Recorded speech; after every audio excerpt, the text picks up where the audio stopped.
Hello everyone. So today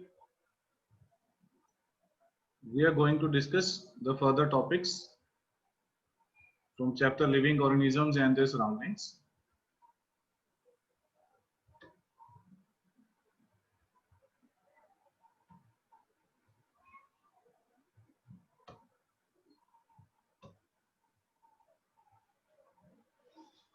So yesterday we have discussed about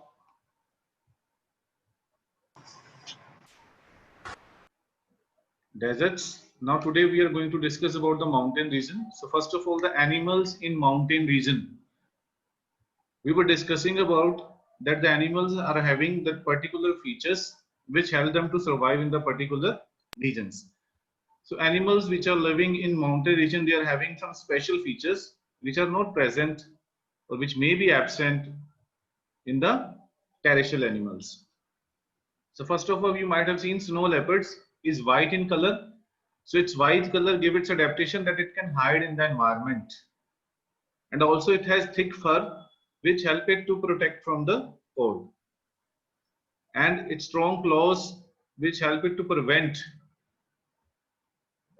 from slipping on the surface of snow. We know that the snow surface is very slippery, so the claws will help it to climb the mountains easily. Then the mountain goat, you can see that mountain goat, its white fur and its strong hoofs. These are the hoofs which help it for running up the rocky slopes. Then next is yak. Long thick fur of yak protected from severe cold in the winter. You can see a lot of fur is present on its body, which helps it to survive itself from the extreme cold in the winters. Then next is the grasslands. Grasslands, these are the animals which are living in the grassland, that is lion. You can see the light brown color of the lion. It helps us to hide in grassland. And its long claws which can be withdrawn inside. And both the eyes are at front. You can see the eyes of that lion. That gives correct idea about the location of the prey.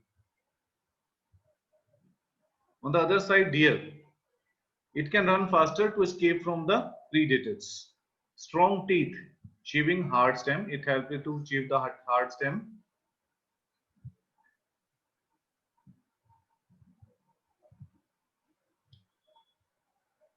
Long ear to hear the movements of the predators. Predators are those which are coming to kill them. Like lion is a predator, and prey which are killed by the predators, that is deer. Then you can see the eyes of the deer. Eyes of the deer are on the two sides, which allow it to look in all direction for danger. What is the meaning of prey? Okay, sir. Predator and prey. Predator eats the prey. You can see in the pic. Lion is predator and deer is the prey. And the hunter is the predator. The one who is hunted by the predator is the prey. Next is aquatic habitat. Aquatic habitat is ocean. You can see here. Aquatic animals are having the special features which help them to survive in the aquatic habitats. First of all, the streamlined shape. Fish is having the streamlined body which help it in easy movement in water. And there are gills which are present in fishes which help them for respiration because they are present inside the water, and their body is protected by scales. You might have seen the scales on the body. You can see in that picture the scales are there on its body, right, which protect their body. Blowholes. You can see blowholes present on the dolphins and whales. They have nostrils to breathe air from atmosphere called blowholes. You can see these are the blowholes from where they are exhaling, releasing the air from their body, right? they are coming Yes. on the top surface to breathe. Next aquatic habitats are ponds and lakes. Water plants are there, Lotus vallisneria, which has roots fixed in the soil. That is a special adaptive feature of the lotus and vallisneria. Some plants are floating on the water like Sylvania, Pistia and water hyacinth. You can see the pictures of these and you might have seen these plants in the ponds and lakes. In vallisneria, the ribbon-shaped leaves can bend in water to prevent uprooting. So these are so soft, that means when the water will flow in this side, so they will bend so that their root will not be uprooted, right? They will not come out, they will remain fixed in the water.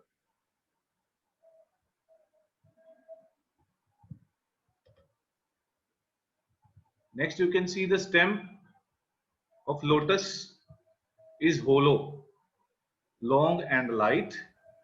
Leaves are disc shaped. Leaves and flowers float on water. You might have seen this lotus.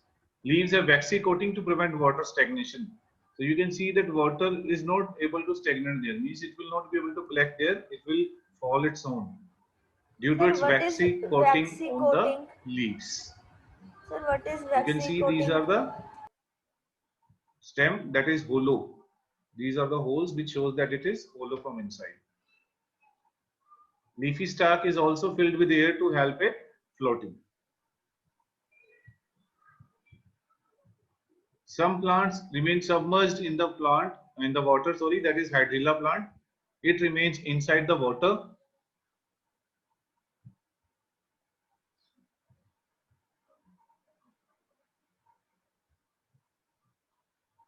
The next is frogs. Frog can breathe in water and land both. Webbed feet help them to swim in water easily. These are the webbed feet. You can see the webbed feet of the frog. Strong back leg to take long leaps. You might have seen they can jump long. These are the strong back leg. Sticky tongue to catch insects. You can see here the frog is catching the insect from a distance because it has sticky tongue.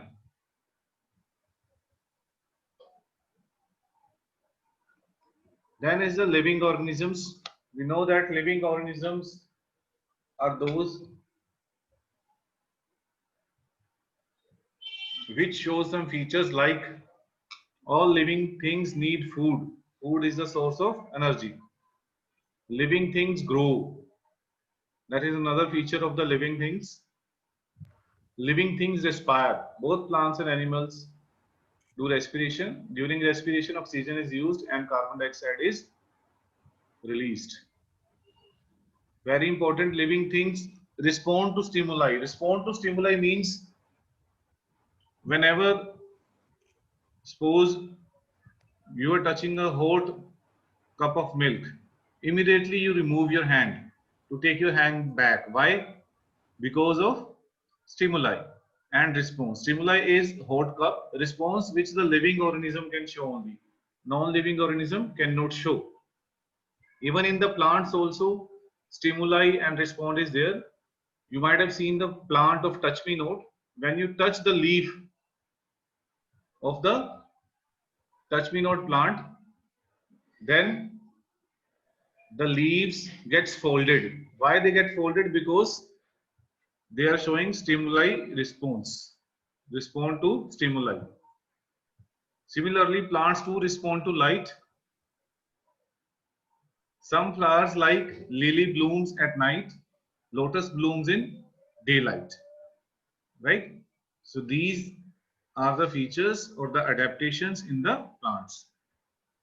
So one more thing, yesterday's one, let me discuss with you all about deserts also, because mountain regions we have started today.